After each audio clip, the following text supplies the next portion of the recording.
Hello students, I am Neha and now we are going to continue our topic. बेटे अब हम discuss करेंगे हमारे फर्स्ट मेथड को, average profit method. Average profit method में सारा ही रोल प्रॉफिट का है, तो मैं तुम्हें प्रॉफिट निकालने का एक शॉर्टकट क्या, एक बेसिक फार्मूला डिस्कस कर रहे हैं जो आपका हर तरीके के क्वेश्चन में काम आएगा। हम इस प्रॉफिट को बोलेंगे एक्चुअल प्रॉफिट निकालना, कि जिसके बेस पे जब हमारे पास एक्चुअल प्रॉफिट होगा तभी हम एवरेज निकाल पाएंगे। अगर एक्चुअल प्रॉफिट नहीं होगा तो हम एवरेज भी नहीं निकाल पाएंगे। इसके लिए हमें क्या करना होगा, जो प्रॉफिट हमें दिया हुआ है उस प्रॉफिट में से अबनॉर्मल लॉस को ऐड करना है और अबनॉर्मल गेन को माइनस करना है। क्यों करना है अभी डिस्कस करते हैं। डेप्रिसिएशन को माइनस करना है आपने, अगर आपको पार्टनर सैलरी दी हुई है तो आपको वो माइनस करनी है, इंटरेस्ट ऑन पार्टनर कैपिटल दिया हुआ है तो आपको वो माइनस करना है, और कोई मैनेजमेंट कॉस्ट दी हुई है तो बेटा वो माइनस करनी है, और कोई भी रेक्टिफिकेशन का मतलब क्या है यहाँ पे, अगर किसी पर्टिकुलर आइटम से आपका प्रॉफिट इंक्रीज हो रहा है तो आप उसे ऐड कर दो, किसी पर्टिकुलर आइटम से आपका प्रॉफिट डिक्रीज हो रहा है तो आप उसे माइनस कर दो। ठीक है, अब मैंने यहाँ पे काफ़ी सारी चीज़ें लिखी है, जैसे डेप्रिसिएशन हो गया, पार्टनर की सैलरी हो गई, interest on partner capital etcetera हो गया। तो जनरली तुम समझ पाओ अगर लॉजिक, तो इसका लॉजिक क्या है, जिस आइटम से मेरा प्रॉफिट डिक्रीज हो रहा है ना, जिस भी आइटम से मेरा प्रॉफिट डिक्रीज हो रहा है और मैंने वो आइटम नहीं दी हुई तो मैं उसे माइनस कर रही हूँ। यहाँ दो चीज़ तुम्हें दिख रही हैं, अबनॉर्मल लॉस और अबनॉर्मल गेन। अबनॉर्मल और नॉर्मल जनरली दो भाई हैं। नॉर्मल का मतलब होता है होना ही होना, जो एक्सपेंस या जो इनकम होनी ही होनी है। अबनॉर्मल का मतलब क्या है कि जो अनएक्सपेक्टेड था और फिर भी वो हो गया। जैसे अब क्या हुआ, तुम्हारे फर्म में, अब तुम्हारे बिजनेस में आग लग गई। ज़रूरी तो नहीं है हर बार आग लगेगी ही लगेगी, तो वो तुम्हारा अबनॉर्मल लॉस है। तुमने अपने बिजनेस में लॉटरी लगाई और वो लॉटरी निकल गई, ठीक है, बिजनेस के नाम से, तो वो तुम्हारा अबनॉर्मल गेन है। अबनॉर्मल लॉस और अबनॉर्मल गेन हमारे एक्चुअल प्रॉफिट में कभी भी पार्टिसिपेट नहीं करते हैं।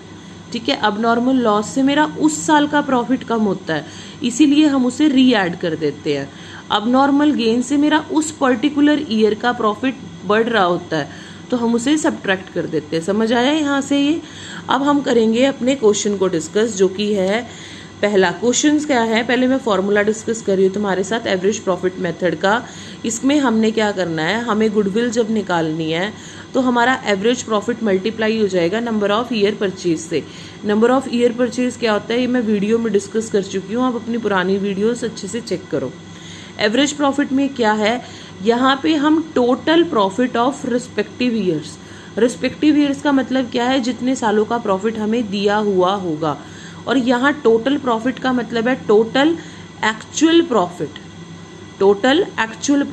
एक्चुअल प्रॉफिट का मतलब क्या है कि वो प्रॉफिट जो एडजस्टमेंट के बाद हो, जो एडजस्टमेंट आपको क्वेश्चंस में दी हुई है, divided by number of years, कि आप 2 सालों का, 4 सालों का प्रॉफिट है, 5 सालों का प्रॉफिट है, 8 सालों का प्रॉफिट है, तो यहाँ से मेरे पास एवरेज प्रॉफिट आ जाएगा। ये फॉर्मूला है। अब मैंने आप लोगों के कंफर्टेबल जोन के लिए ना इसके आपको एवरेज प्रॉफिट के जितने भी आपको एडजस्टमेंट दिख रही हैं अब नॉर्मल और नॉर्मल की आपकी बुक में, मैं वो डिस्कस कर रही हूँ, आपको बहुत कंफर्टेबल हो जाएगा। और उसका मीनिंग और क्यों ऐसे किया है वो भी डिस्कस करेंगे। पहली एडजस्टमेंट आपको मिलेगी 1 जनवरी 2016 में। फायर, अगर मेरे बिजनेस में फायर हुआ और फायर के बाद मुझे 33 लाख का लॉस हो गया गुड्स में से, और मेरे पास क्लेम आया है 70,000 का। अब सोचो, फायर बेशक मेरा 3 लाख रुपए का हुआ है मेरे बिजनेस में, बट मुझे क्लेम तो 70,000 मिल गया ना। लॉस कितना है मेरा, 2,30,000। तो मेरा एक्चुअल अब नॉर्मल लॉस कितना है, 2,30,000, ना कि 3 लाख। तो मैं अब नॉर्मल लॉस को हमने क्या सीखा है अभी, ऐड करना। तो मैं उस साल में जनवरी 2016 की अगर मैं ये बात कर रही हूँ तो इसको कौन से साल में मैं ऐड करूँगी, सेम इसी ईयर में, जनवरी है ना, यानी इसका इफेक्ट पड़ रहा होगा उस हिसाब से 2015 और 16 में। उस साल में 2015-16 में जो मेरा 2,30,000 है इसको मैं ऐड कर दूंगी। क्लियर हुआ।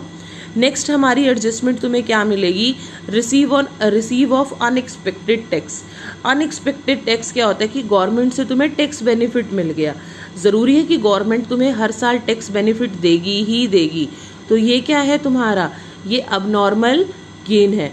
और हम अबनॉर्मल गेन को क्या करते हैं, माइनस करते हैं। अबनॉर्मल गेन को उसी साल रिस्पेक्टिव ईयर्स में से माइनस करते हैं। अब यहाँ तुम्हें डेट दी होगी 31 मार्च 2017, 31 मार्च 2017।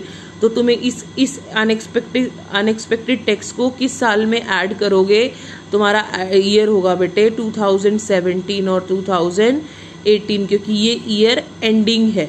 31 मार्च क्या है तुम्हारा, ईयर एंडिंग है। तो इसको 2017 और 18 में से क्या कर दोगे तुम, माइनस कर दोगे। समझ आए, दो एडजस्टमेंट तुम्हें ये मिलेंगी।